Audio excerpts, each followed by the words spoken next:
Hey guys, it's what is this? April 8th? April 8th, and it's live from Will's Gayroge on location in the what do we call this? This is the craft room, right? So we're Will's Gayroge coming to you live from the craft room. Oh, I'm a little late because I gave Mom a bath. I'm not using Mom as an excuse. I fucked up my timing today, and Mom has to have her baths. This week was Jesus. We had appointments on Wednesday and we had appointments on Thursday, so she's 2 days late for her bath. But she got it. She's good. She's clean. She's healthy. She's currently in the bathroom finishing up her routine as she does it, and I'm in here doing my life. So here we go. This week,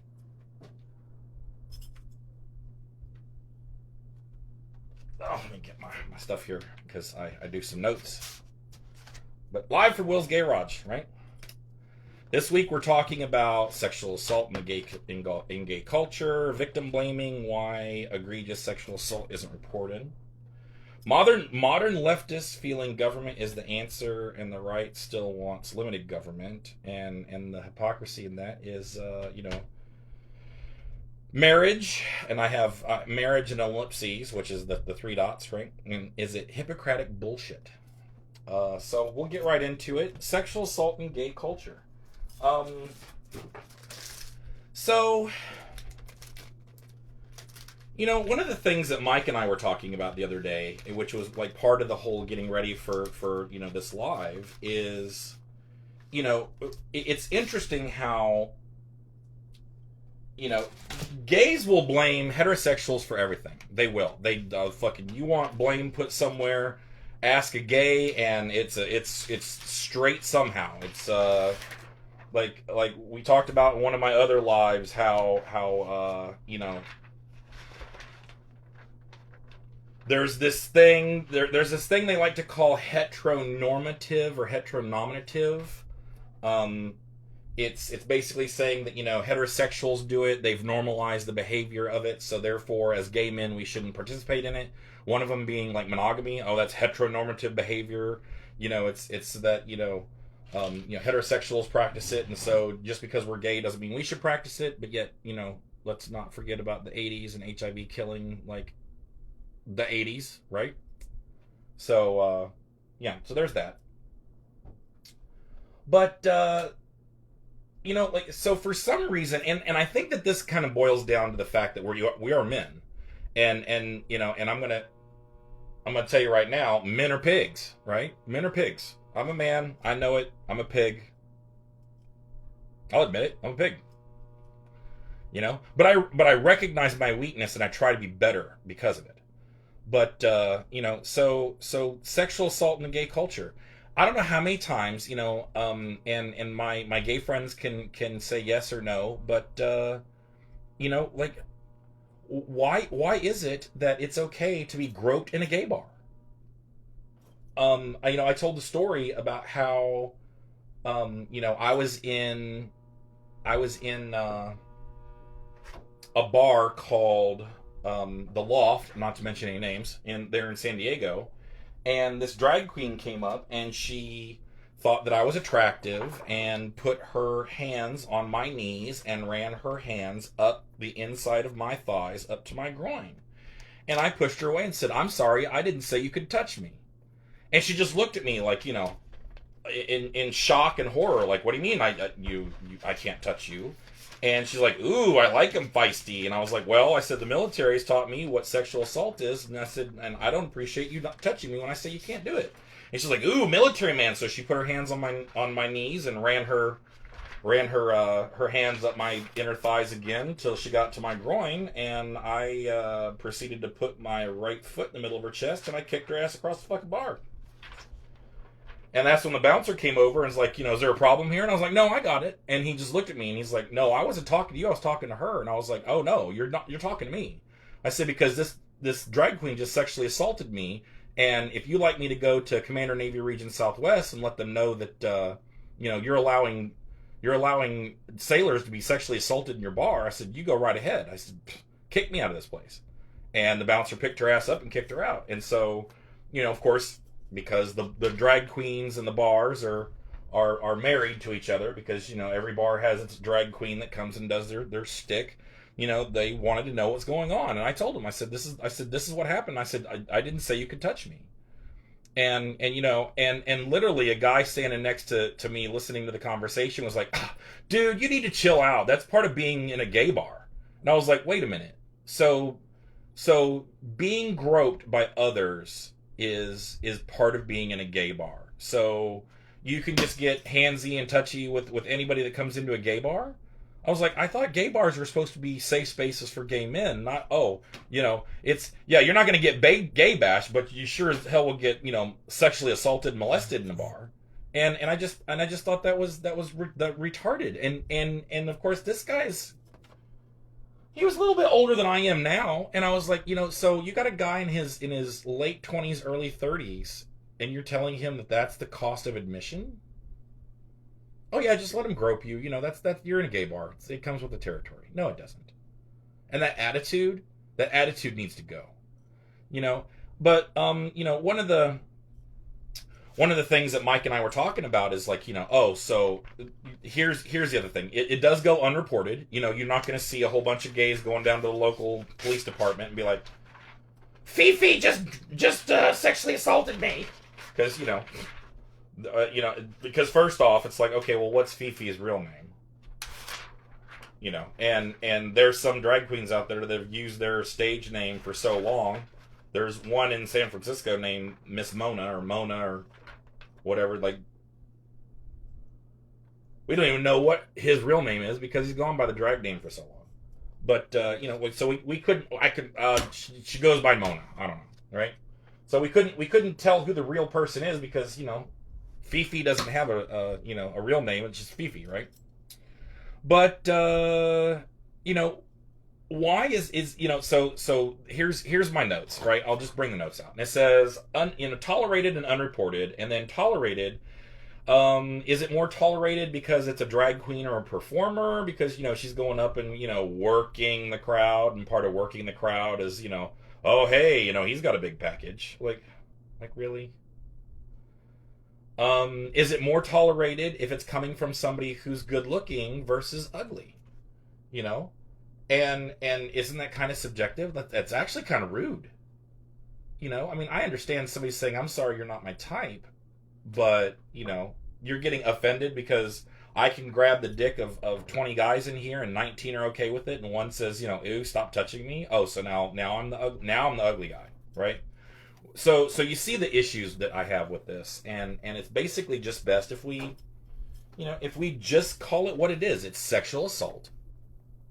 It doesn't matter if it's, coming from a drag queen or a performer, or if it's coming from somebody attractive or not. How about you ask permission, right? Just ask permission. And so I sometimes wonder if this is going to kind of roll into my next one, which is it's victim blaming, right? So now we're going to victim blame, right?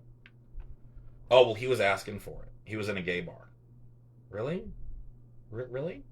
He was in a gay bar. You're blaming the victim now because the victim had the audacity to want to go out and have drinks with some friends, and the only place he feels safe without getting his head bashed in by a bunch of Neanderthals that straight man good, gay man bad, oh fuck, is a gay bar.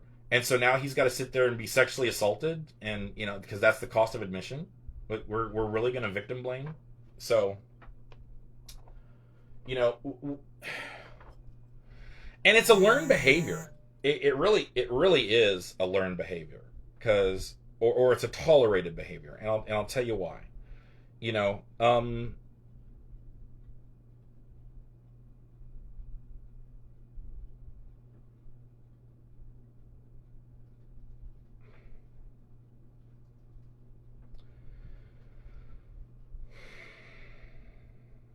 There was a situation that happened in my family where a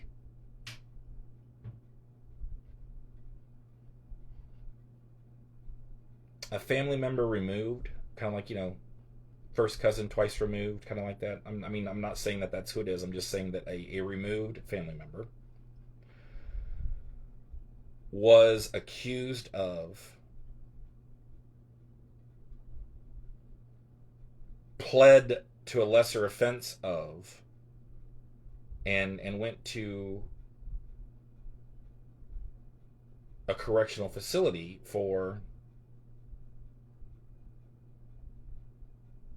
inappropriate sexual conduct with a minor.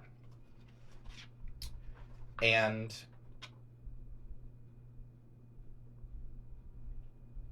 I heard comments like, well, she crawled into his bed. Okay, and? So we're going to blame the victim? You know, because now the question is, what's the age of consent? You know, is this, I'm look, you're gonna notice there's patterns here, and this is gonna this I'm gonna tie this into, you know,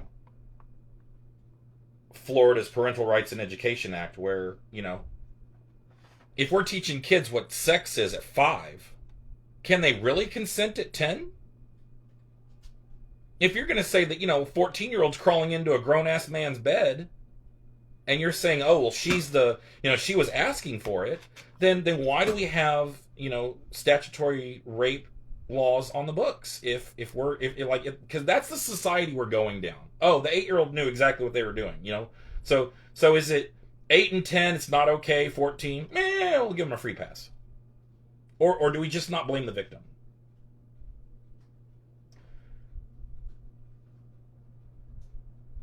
There's a caveat to that.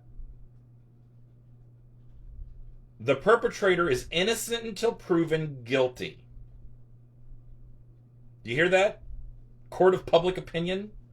The victim can make a claim, but the perpetrator is innocent until proven guilty. And if you want to continue to profess the person's innocence, that's fine. I have no problem with that. But we're not going to blame victims. And I'll tell you right now, if you want to blame victims, there's a unfriend and unfollow that you can unfriend and unfollow my ass. I will never, ever, ever, ever blame a victim, or try to say that, you know, the victim is got you know, even a lamb's share of the responsibility in this. No, I'm sorry. Especially when it comes to you know, if it's, no, I'm just not. No, I'm not going to do it.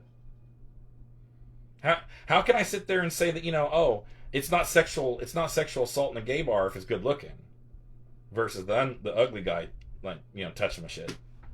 But yet I'm going to sit here and say, you know, if it's a child and an adult, the child can't be blamed. But if it's 2 adults, then, you know, maybe one of the adult has to a little bit of lamb share. Nope, I can't do that.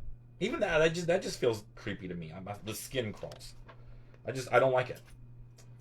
I don't understand victim blaming. And here's where it shocked me, right? Here's where it shocked me. Maybe it shouldn't shock me because it's generational. I think there's some generational to that, but also I think it's my military upbringing. You know, because I got institutionalized for 21 years in Uncle Sugar's Canoe Club, but my mom actually blamed the victim. I don't think she does anymore, because I talked to her about it and given her a different perspective. So my mom doesn't blame the victim anymore, but she did initially, and I was like, so and do you know, that's why it's victim blaming. Why egregious sexual assault isn't reported? Because why should I go report the fact that I was sexually assaulted if you're not going to believe me? If you're just going to blame me for something that I didn't ask to have happen, you know? And we won't go further down that story, but Will's got a story about sexual assault where I was 100% consentive at first, and then halfway through I was like, I'm not cool with this, and I took away consent, and things happened anyway.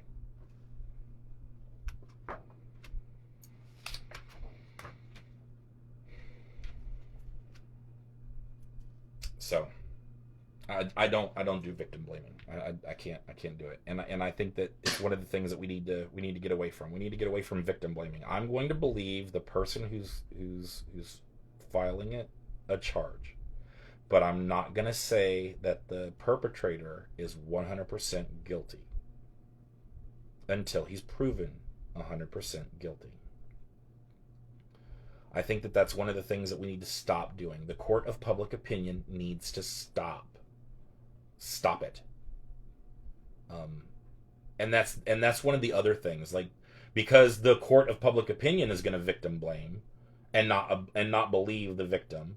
That's another reason why egregious sexual assault isn't reported, and it needs to be. We need to bring these sexual predators, and I'm sorry, they're a sexual predator no matter what age that they are.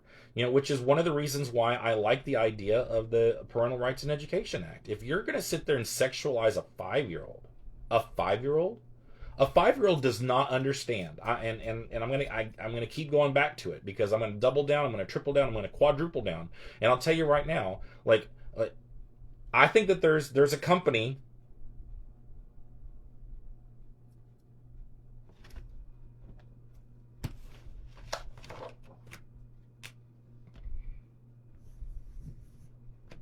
Not to mention any names.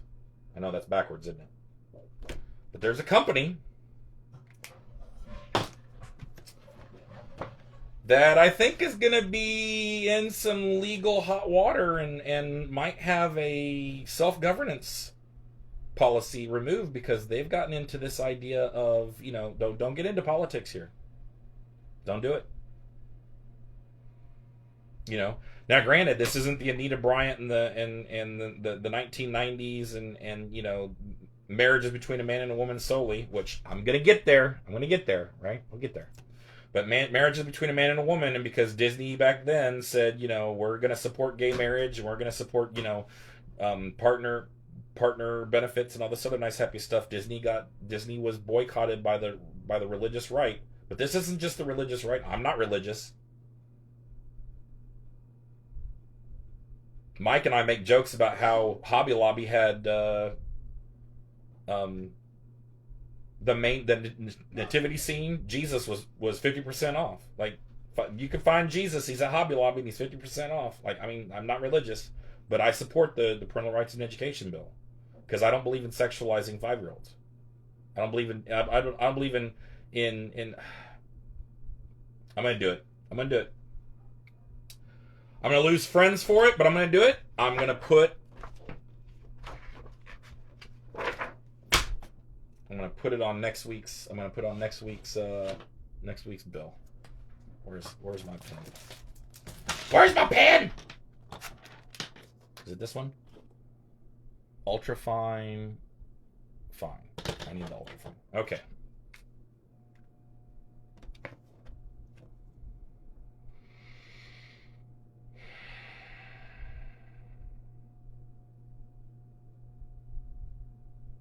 Sex and gender.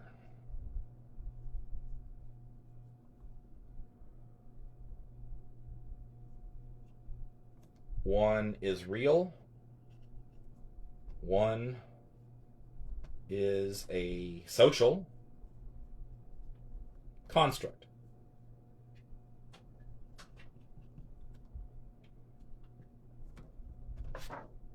There it is. I'm going to do it. I'm going to lose friends. Because I guarantee you're not going to like what I have to say about it. Even though I have friends in the community, I have a very, very dear and close friend who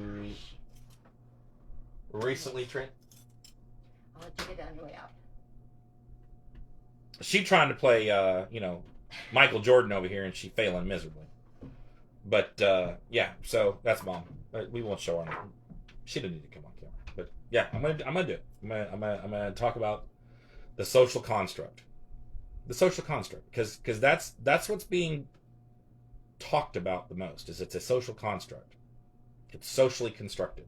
So let's deconstruct the social construct, right? So So that goes into, again, because it's the drum beat right now, and there's two drum beats right now. It's the Will Smith smacking Chris Rock and the parental rights and education bill here in Florida, Arkansas. I've had Arkansas on the mind today, so. So here's the issue that I have with it, right? And I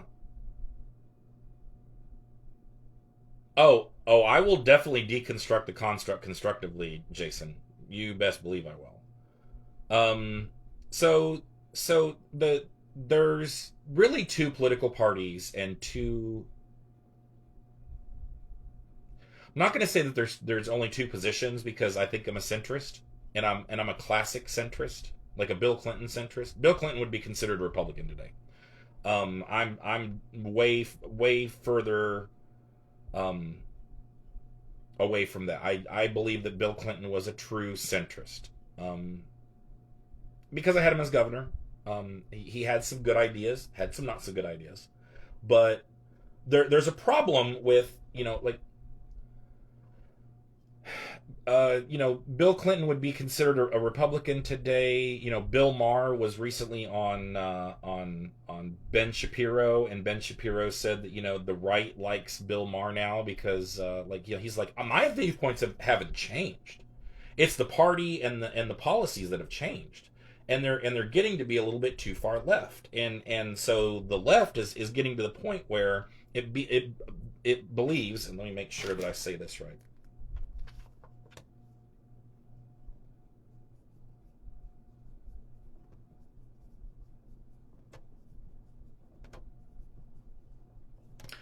So the problem I have, right? The problem I have is the left is telling you what to think, how to talk, how to act, and how to feel, right? That's what the left is doing today. It really is no. Remember when the left believed in free speech? I mean, they did, and there's going to be some people that are like, no, the left actually believed in free speech. Because some of the speech that the left was saying back in the 90s was very anti-religion, anti-Christian religion, and it ruffled a lot of Christian feathers, mine included. I believed in Judeo-Christian faith at the time. I don't anymore. Which kind of goes back to one of the other topics that we had, like the 1946 Project, and if they've lied about this, then what else have they lied about? I've taken a more holistic approach to religion and Christian faith, and said, I have my own beliefs, but so the left used to be about free speech, and now is now all about appropriate speech, not free speech. It needs to be appropriate, right? Well, who's going to make it appropriate? Well, the government's going to make it appropriate, right? Like, I don't believe I'm a gay man, right? I'm a gay man that does not believe in hate speech. No such thing. And if you're going to sit there and say that there's hate speech, then guess what? All speech is hate speech.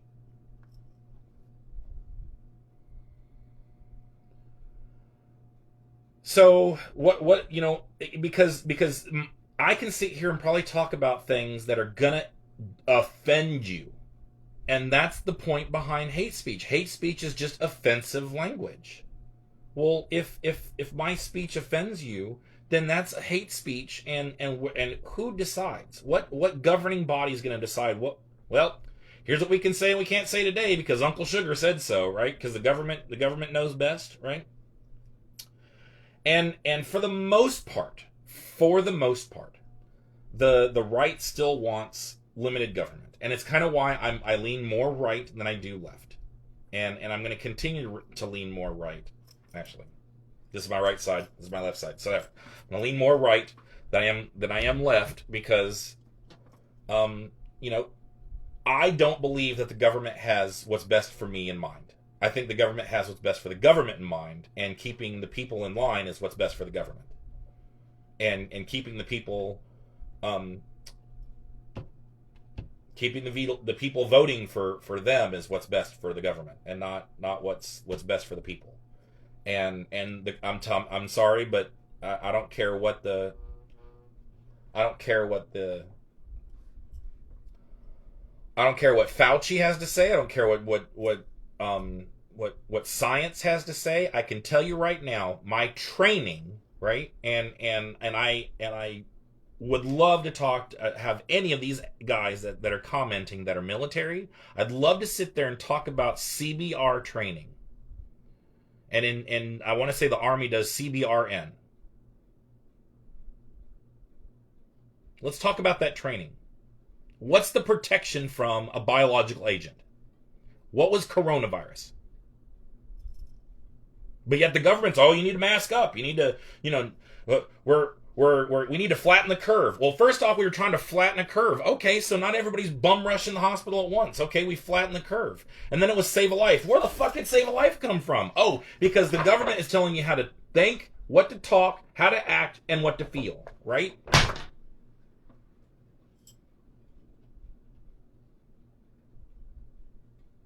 And we just rolled over and took it. Oh yeah, we'll just roll over. Here we go. Just roll over. Because we're sheeple now. We're not free thinkers because I know what's best for me. And you know what's best for me? And I'll tell you right now. So here's a shock and surprise because I don't give a shit who knows it. I'm HIV positive. You know what the worst thing a person with a compromised immune system could get? Coronavirus. Guess who had coronavirus?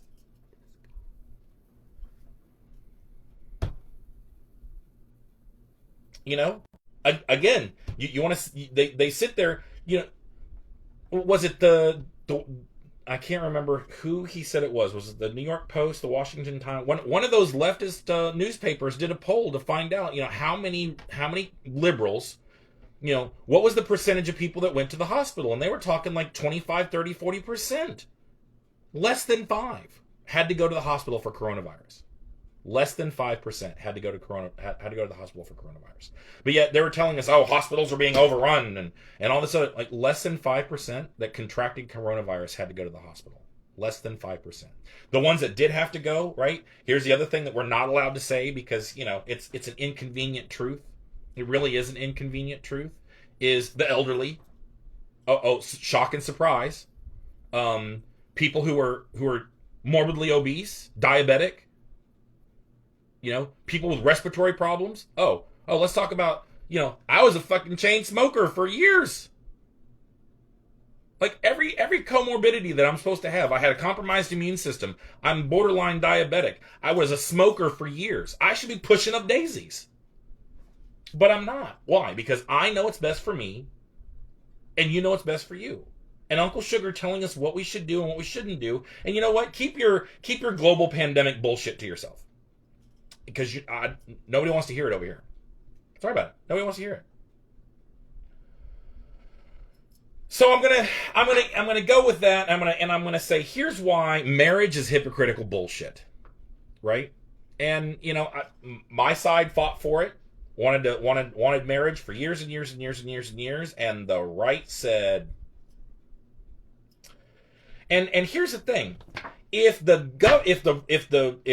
Republican Party, if conservatives, if the right doesn't want government involvement, they want limited small government. Why is the government in the business of marriage?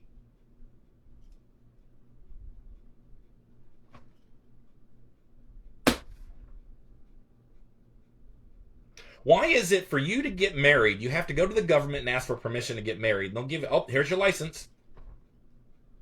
And then, oh, you know what? I'm an asshole. She's an asshole. We're not going to be assholes together anymore. Hey, Uncle Sugar, can you give us a divorce? Here's your divorce. Why is the government in the business of marriage? Because this isn't the 1950s anymore with Ozzie and Harriet. And why does a married person get a tax break and me as a single man, I don't? Why is there less taxes on a married person than there is a single person?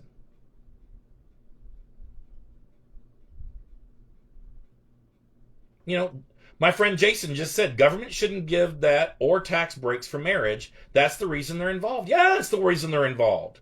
And you know what? Republicans want them involved because they want those tax breaks. They want the tax. I want a tax break too. Can I get a tax break? Can I file married one when I'm not married? Because I want a tax break. Why can't I get a tax break? Why is it I've got to shoulder more of the tax burden for your crotch goblins? I don't have crotch goblins. Why do I gotta pay for, child services and all this other bullshit? I want a tax break. But I'm single and I make pretty damn good money, but I'm single, so they're gonna tax me at a higher rate. It's bullshit. But you know what? Hey, Uncle Sugar, right? Uncle Sugar, telling you what to think, how to talk, how to act, and how to feel. Uncle Sugar. Better ask Uncle Sugar for...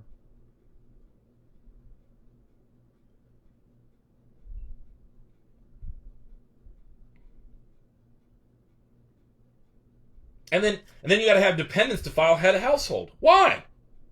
I'm the only one. I'm the head of the household here. Why can't I file head of household?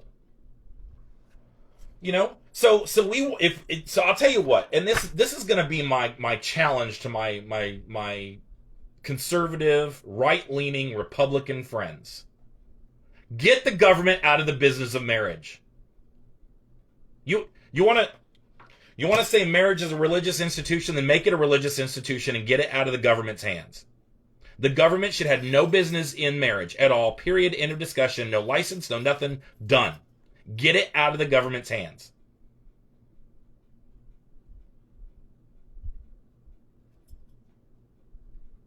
And if I turn around and I say, Mike is my spouse and he can come and visit me in the hospital, then you know what? You should...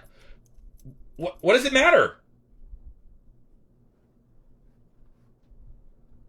Oh yeah, the government incentivizes what they want the social norm to be through tax breaks. Well, you know what? So if that's the social norm and their government's going to do it, then don't get pissed off because when we say, "Hey, you guys are getting all these all these benefits and rights for being married, and I want in because hey, Constitution, right? Governs everybody." Doesn't say, free white Christian men get to live under this American idea. Not you free white gay men. No, not the gays, not the blacks, not the Muslims. No, only free white Christian men. No, everybody gets to enjoy the freedoms and liberties of America. And if you didn't want gays to get married, then you should have pushed for the government to get out of the business of marriage. But you didn't do that. You wanted the fight of, by God, it's a religious institution, and we want to keep the word marriage involved. Okay, fine. Keep it involved. You want to go to our married perpetual indulgence and get married? By all means, go to marry our, the sister of perpetual indulgence and get married. And then give a document. We'll call it purple. Give me a purple document. I get purple, you get purple, everybody's purple, life is happy. Right? Well, yes, Jason, marriage is a religious construct, and the government is supposed to have a separation of church and state. Right? But you ask, right? Even though there's these things called the Federalist Papers, right? Right? The Federalist Papers, which actually the framers of the Constitution actually wrote about where they were coming from and what they were thinking when they made the Constitution, when they made this country, and you can read right in there, oh my God, yeah, they wanted a separation of church and state because they didn't want another Church of England bullshit, right? I know, because see, we don't teach civics, we teach social studies. Oh, let's see what's socially happening right now, because that's more important than, I don't know, your civic duties and civic liberties and civic responsibilities.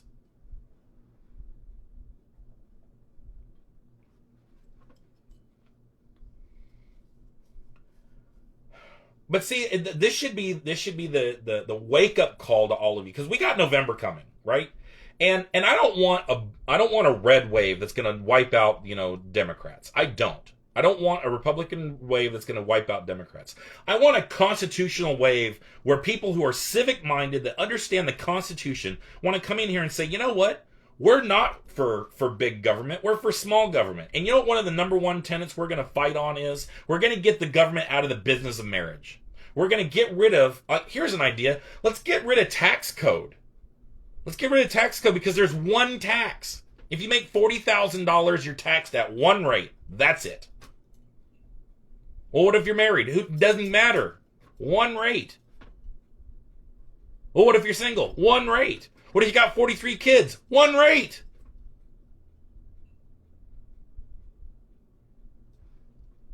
There's this thing called skin in the game.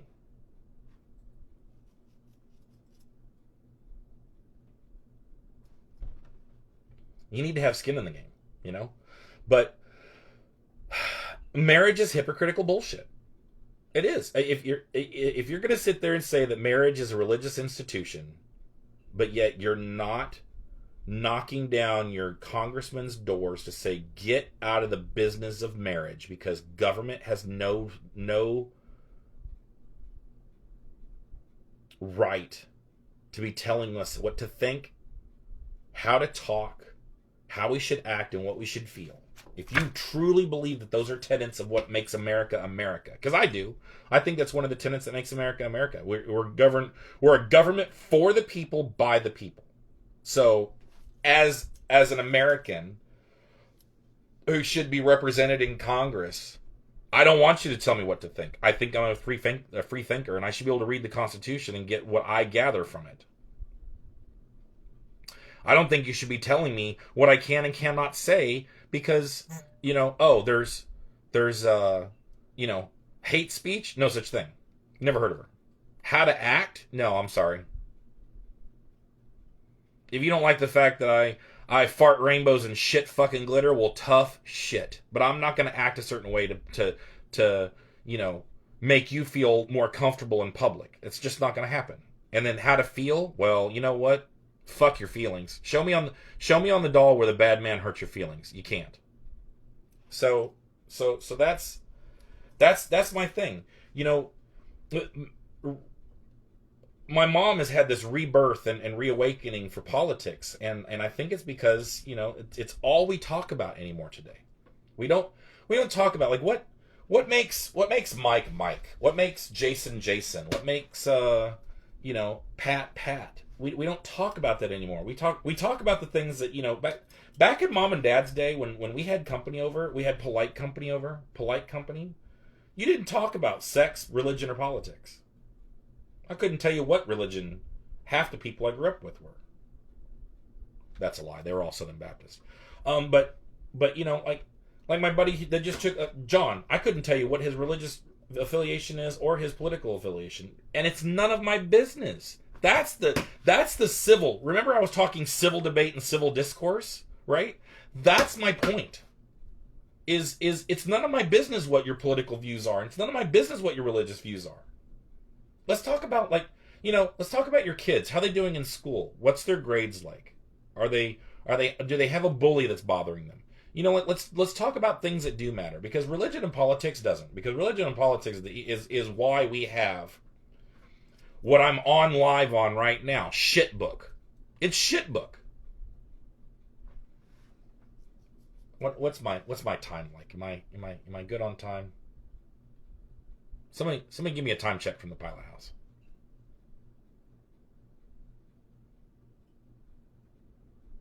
You know what? I got it. Computer. What time is it? It's 7:40 p.m. 7:40. So I started at 7. I started at 7-ish. Computer just said it's 7:40. So I might go off script today. So I touched on the 4 basics that I wanted to go on. Maybe I should go with that. Shit book. So I am going to plug somebody, and I'm going to plug him because there's one thing that I found interesting about him. Is he is politicized, but he doesn't talk politics. He talks the truth from what we already know that comes out of all of the psychology textbooks, right? Every last one of the psychology textbooks. Here's the thing: like all the psychology textbooks don't have political views. They just don't, because psychology doesn't have a political view, right? But if somebody starts talking about psychology, and here's if Jordan Peterson is the professor, he got under hot water because he doesn't like compelled speech, which is one of the things that I'm right there with them. I don't like compelled speech either. And Canada passed a law that compelled speech. Now, he's vilified by the left because the compelled speech. I need to write that down too, because I'll jack that up. Compelled speech. The compelled speech that he didn't want, it comes back to, like topic number 1 that is going to be next week is, so he's a clinical psychologist, and he's not going to talk to a client who's having true emotional problems and misgender them. He's just not going to do it. The problem he has is the government saying if you misgender a person, then there's government consequences to that. And I'm right there with him. I don't agree with that. That's called hate speech.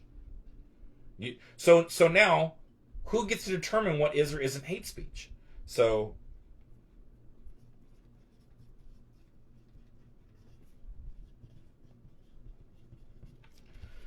Jordan Peterson actually brought up a point, and the point is that in face-to-face civil conversation, even face-to-face civil discourse, there is an underlying tone of physical violence.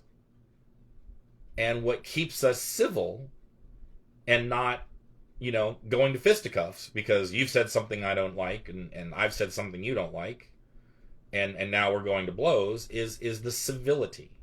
And the problem with Facebook, the problem with Twitter, the problem with insert plethora of social media outlets here is there's no longer the immediate ramification of what you say.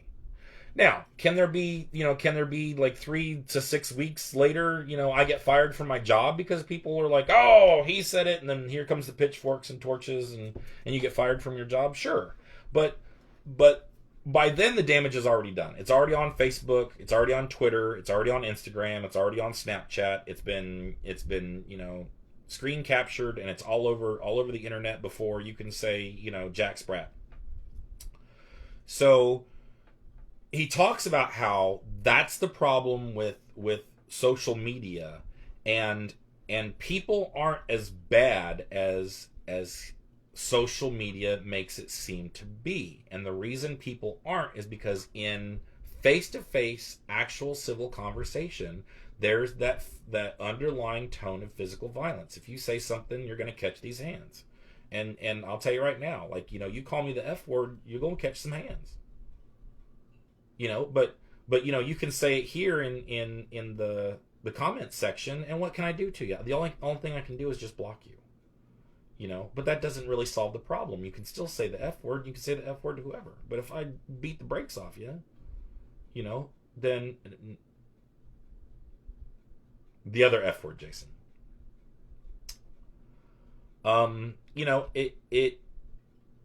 He is amazing.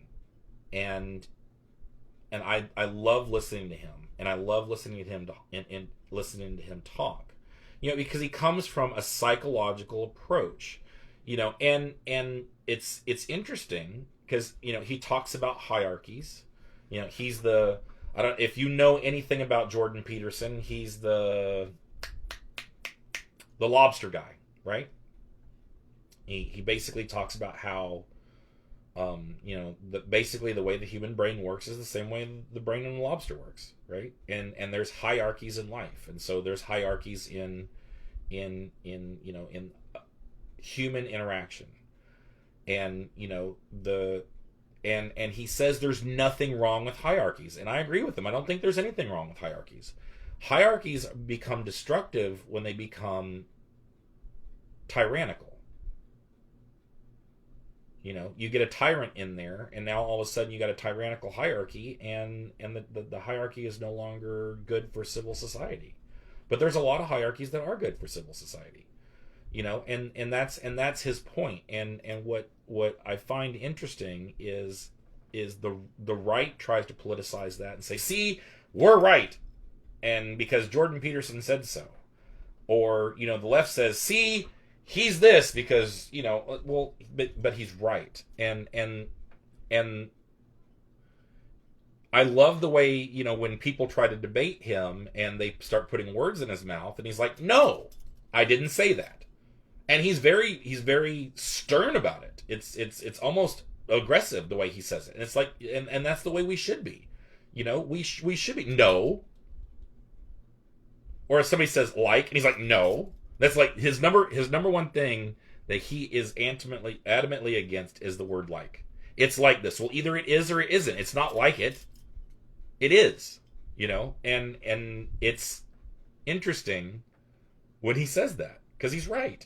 He's very much right.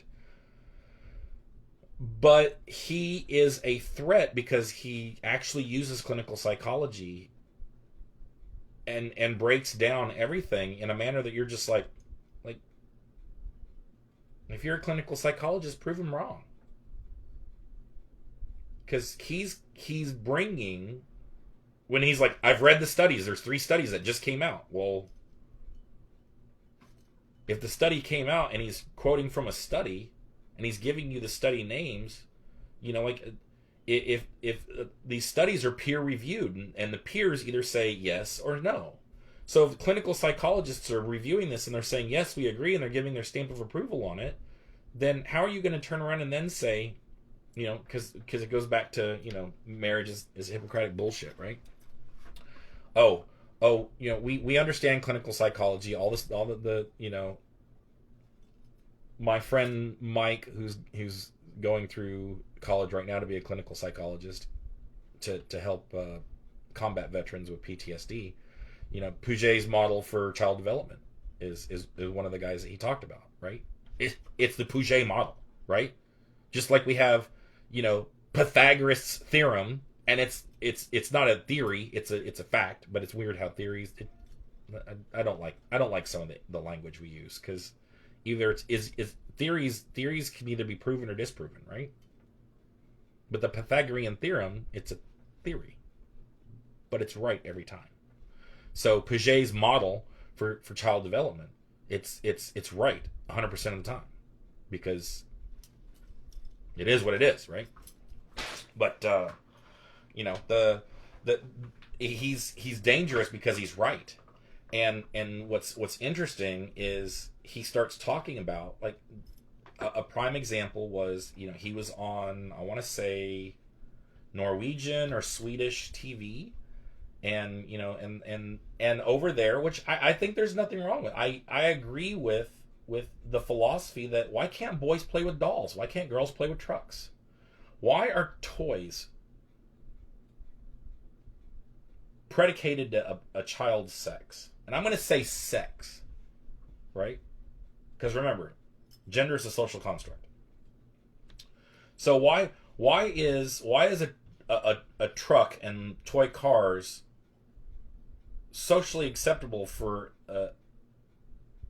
a male sex child, but a female sex child, trucks and Hot Wheel cars and stuff isn't gender appropriate, or isn't sex appropriate? I think that's crap, you know. And you know, like I told friends of mine, I said, you know, I used to grab my sister's Barbie dolls and stick them in this. Did anybody else have? It was like a Jeep or a Bronco, maybe like a Tonka Bronco or a Tonka Jeep. It had like a motorcycle in the back that you could take out. The wheels that came off and were put back on. It actually had like the spare tire on the back, and you know, it was open to where you could stick a driver and a passenger in there. And I took my sister's Barbie dolls, and I think I took her Ken doll and a Barbie doll, and I stuck them in there, and Ken was always the driver. I was sexist back then. Sue me. And now I'd probably take one of my GI Joes and Ken and stick them in there because nobody wants to be with Barbie. But why is that? Why is that? I think it made me somewhat of a more compassionate man, because maybe I played with toys that I shouldn't have played with because they were considered more, could you imagine how awesome men would be if they learned to bake in an easy bake oven, if it wasn't just for girls? Because that's a girl's toy, not a boy's toy. What is this insanity? So anyway, so Sweden, I think it was Sweden that he was talking to. They believe in equality and equity, and I don't agree with equity. I don't believe in equity. I believe in equality, but I don't believe in equity. And so one of the things that they're finding over there is that when in all of their studies that they're doing and all of the practical application that they're doing, they're finding that there's more of a sex disparity in jobs. And he was saying, well, there's a reason why. Boys, male boys, tend to be more into physical things. Like, my God, like you can see it here. I got Legos all out the wazoo. And you know what that tends to lead to? People that like to play with things tend to go into engineering degrees. They go into engineering fields, and that can be anything. It can be electrical engineering, mechanical engineering. I was an aviation electronics technician. That's an electrical engineering field, So, but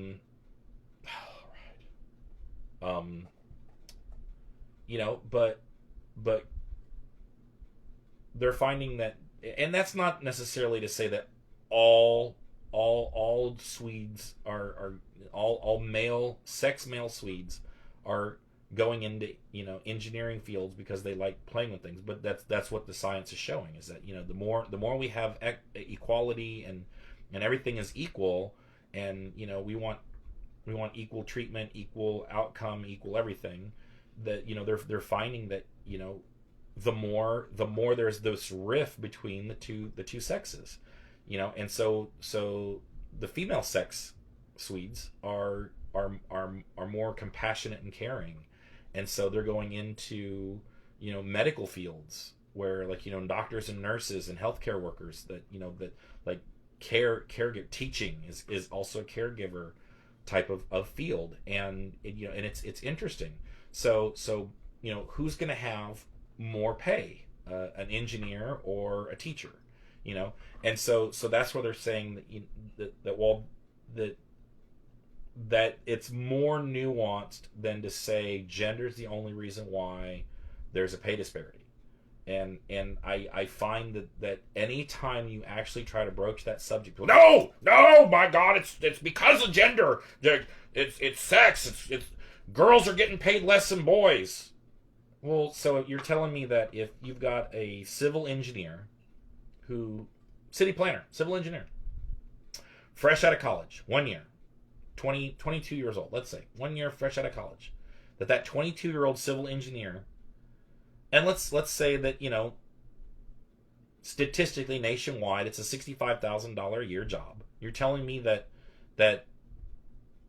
my UCF graduate in civil engineering, 22-year-old female, is not getting paid $65,000 a year working for the city of Orlando, but my University of Florida 22-year-old male civil engineer working for the city of Orlando is getting $65,000 a year?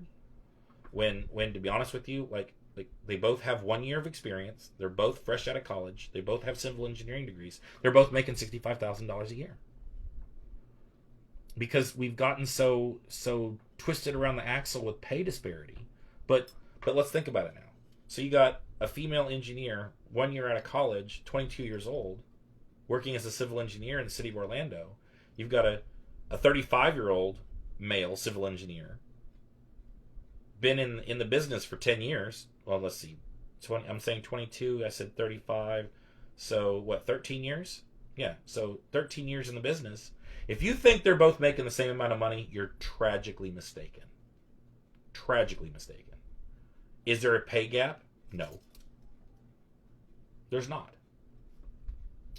You know, it was funny how, my partner is, he's a baker at the Contemporary, and he's been baking professionally for 25 years.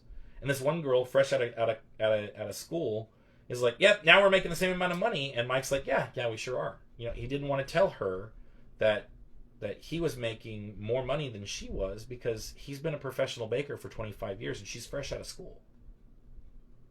Because why are we not telling people that? Why are they not understand? Why is there no understanding that that experience also helps with pay? So the more experience you have, the more pay you're going to get. Because even if, like, okay, so we were in the military. There's still there's oh gosh, what are they called? Merit raises. Every 2 years you get a pay raise. Every 2 years.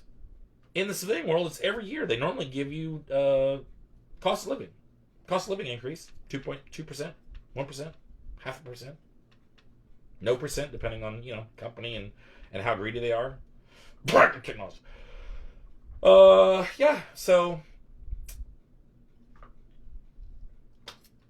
I just find it odd. So anyway, Jordan Peterson, I highly recommend that you look him up and listen to his lectures. Don't listen to the Jordan Peterson owns blah blah blah, because that, to be honest with you, that's not coming from him. And here's one of the things. I saw Jordan Peterson and Dave Shapiro on oh gosh, what's his name? David Rubin. David Rubin is a classical liberal. I like him. And he's because he still believes in a lot of the philosophies of, there it is, there's my second topic.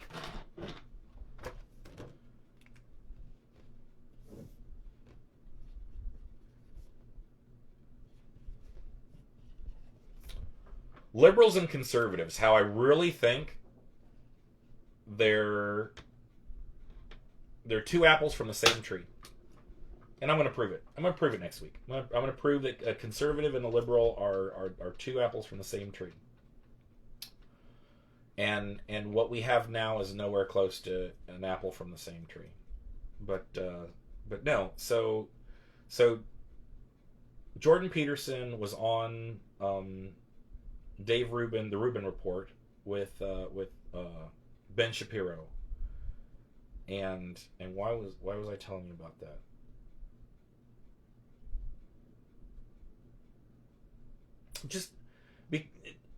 It was a really good read. It was a really good watch. I want to say it was a 2-hour show, and it was so good to watch. And I watched the whole thing. It was like almost like it's almost like food for your soul. And get it.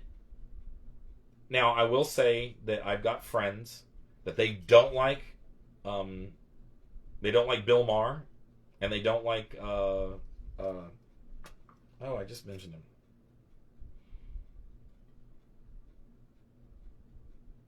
Ben Shapiro.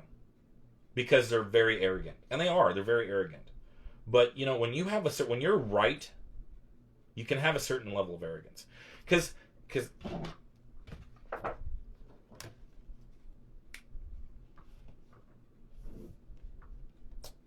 your truth and my truth. No, bitch, there's just the truth.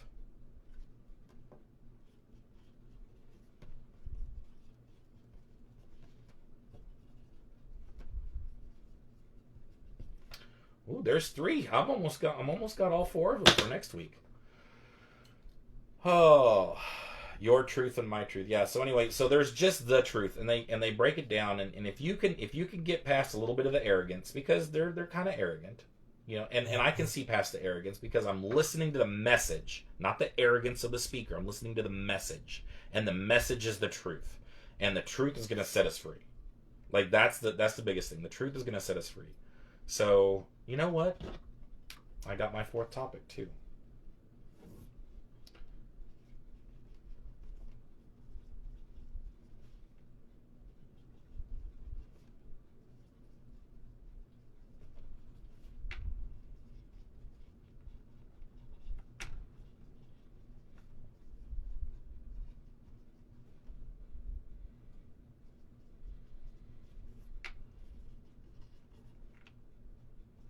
All right, so here you go, guys. Here's my lineup for next week's live from Will's Gayroge. Sex and gender. One is real. One is a social construct. We're gonna deconstruct the social construct. Liberals versus conservatives. How they're two apples from the same tree. Your truth and my truth. No, there's only just the truth. There's no such thing as your truth and my truth. And then, like I call it here, shit book. How politics and religion are ruining social media. So that's next Friday on live from Will's Gayroge. So with that being said, I'm gonna say, let's stop the sexual assault in the gay culture. We need to get rid of it. We need to stop victim blaming because it's the reason why truly egregious things are not being reported.